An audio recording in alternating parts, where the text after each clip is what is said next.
Hi guys. So I wanted to do this quick video um just as like initial reactions to the learning management system Canvas, and from my point of view as a teacher of students with visual impairments. So first thing is, I like the concept of it that I can create modules. So if I'm doing um self-determination, I can have different modules on what we're working on with that student, or you can make your own modules based on that student's goals. So if we're working on something technology related or braille related, you could make your own modules, which is good. You can organize that and base it specifically off that student. You can build the course from scratch, which is what I've been doing. And we did get our logins last week, and it I had some trouble getting started because of permissions and things, but now I'm working through the like first course. I'm growing with Canvas, and now I think not tomorrow, but Thursday I will have my official training, and I hope that I can learn about the accessibility options then, because as of right now, I can't I can't find any that are really built in. Like, when I create a course, I can't just make it all large print, um, or increase the size of the menus. Now, do I know if I can do that from the student side?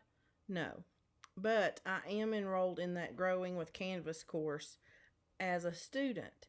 Um, that being said, I can't find it in teacher settings. So if the teacher had one student who needed large print, they could just default it to be large print menus and things like that, and that student would be accommodated with for that accommodation, or that for that need. Um, I haven't got to use it with JAWS. I haven't got to use it with Zoom Text. Um, but I'm going to be doing that in the coming, probably, hopefully by the end of this week, I'll get to do that. If not, it'll be the beginning of next week. Um, I just, the only thing I've seen is under user settings, and it was color contrast, and I turned that on and I didn't see any difference. I'm not gonna lie, I didn't see any difference. Now, when I did some consulting, I did review Canvas, and there were some concerns from people who were using a braille note or things like that, and they did it was reported to have trouble with Zoom Text, but it said in browser magnification, which, sometimes that doesn't do what we need it to do, um, or it just isn't what the student needs. Like with Zoom Text, there's a lot of things that you can change. Now, I won't. I'm having the official training tomorrow, and I'm hoping that I'm a little more encouraged. Not tomorrow, Thursday. I'm actually, if I can finish my training in the morning, I'm going to do it tomorrow. But um, I just, I don't know. I don't know how many of you are using Canvas, and how many of you are using Canvas with a Braille student, but I'm not encouraged. I'm just not. And and I'm not paying for it, so I should love it, right? But I just, I would think that there would be some accessibility options that you could set overall for the students, like um, closed captioning, or large print, and then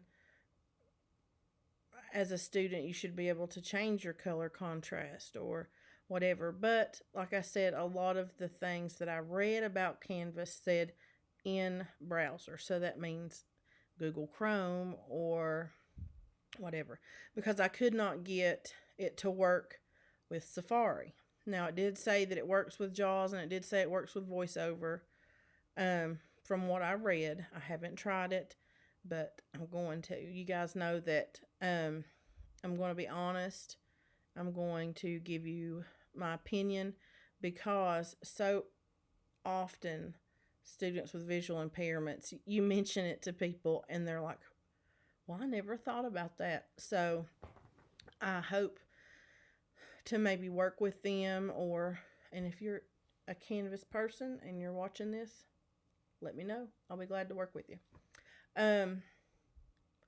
But like I said, I wanted to do this series on my journey through Canvas. If I learn something or if I figure something out that can be a trick that we can use to help our students access these virtual learning lessons, or providing our services as itinerant teachers, or services for itinerant teachers that have students with direct service or consultation. I want to be able to help with that. And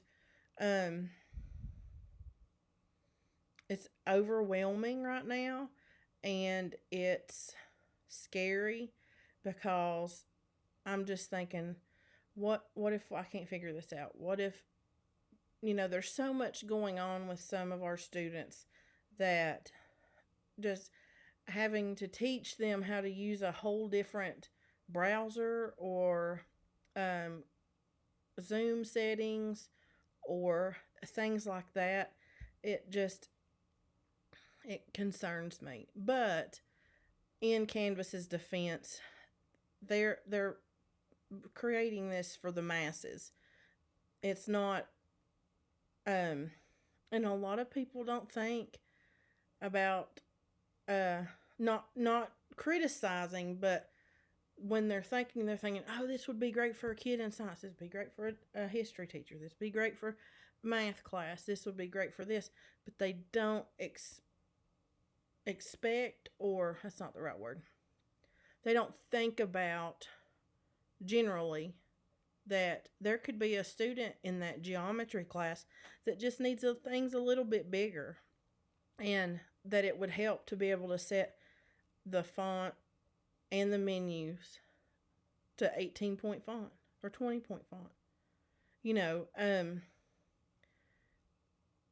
Just as a backup. They may use a screen reader. I don't have to explain all that to you guys. But as a TVI, I wanted to carry you guys with me as I go through this journey.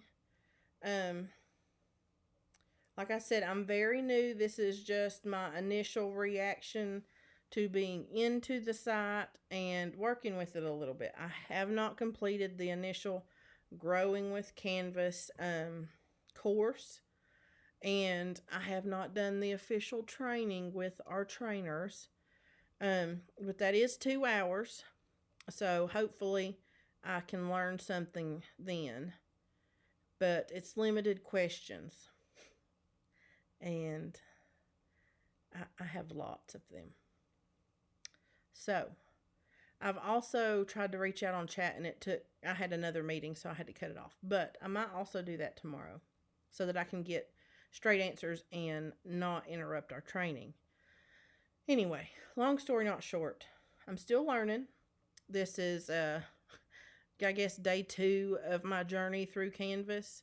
Day 1, there was lots of fussing and grumbling because I couldn't figure out why I couldn't get it to work, and it was because of permissions. But now I'm creating courses for each of my students, and the next video I make, I'm going to talk about how I'm going to set up Canvas for my students, because as of right now, We are opening 25% on Monday, 25% on Tuesday, 25% on Wednesday, and Thursday.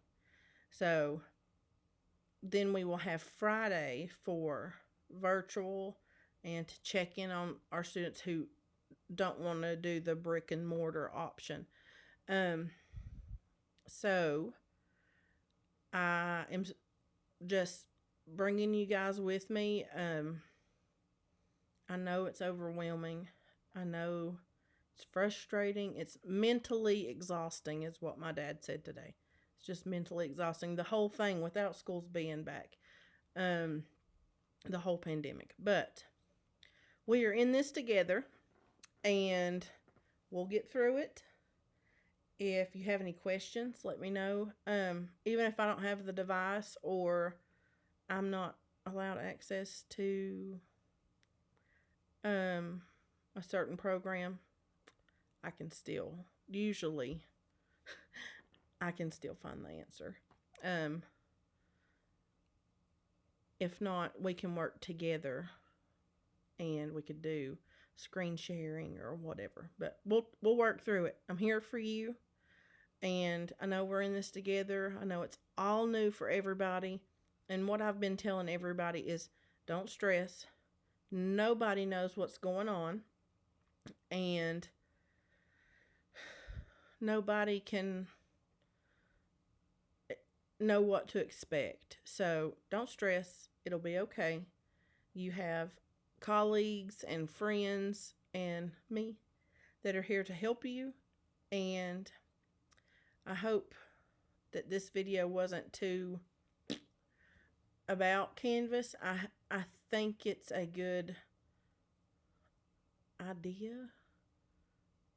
But I was told that when they talked to Canvas about what they needed before teachers started using it or what they would need, that they were really quick about fixing it. So maybe if we get a big, loud, annoying voice in there, I don't know who that would be, but maybe if we do that, we can fix it. So anyway, I hope you have a great night or a great day, whatever it is, wherever you are. I hope this video wasn't too long, 12 minutes. And we'll get through this journey together. So stick with me, and maybe you can get some ideas even if you're not using Canvas. I don't get texts all day until I'm filming a video. But that's it. Have a great night. Have a great day, whatever it is, wherever you are. And I'll see you at the next video. Bye.